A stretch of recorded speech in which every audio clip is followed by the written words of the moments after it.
კომუნისტური პარტიის მანიფესტი მარქსისტებისთვის არის ის, რაც ბიბლია ქრისტიანებისთვის. კომუნიზმი გარდუვალია, არა მარტო სასურველია, არამედ გარდუვალია. ლენინმა გადაწყვიტა ისტორიის მოტყუება.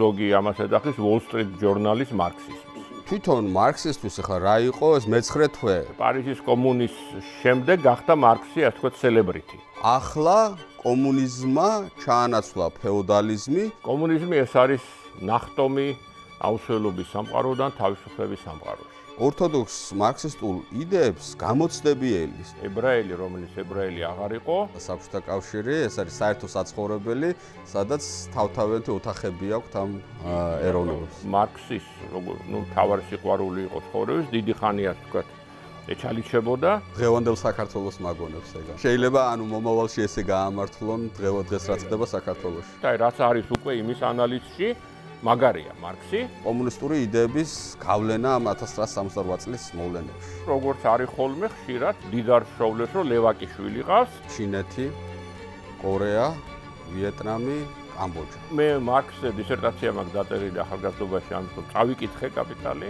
მაოს დიდი ნახტომი და კულტურული რევოლუცია ეს ისეთი ფენომენები არის, რომელიც ანალოგიას ვერ პოვებს კაცობრიობის ისტორიაში. ზუსტად იგივე ქონდა ჰიტლერს, Arbeit macht frei. ნაციონალიზმი იმარჯვებს ყველგან.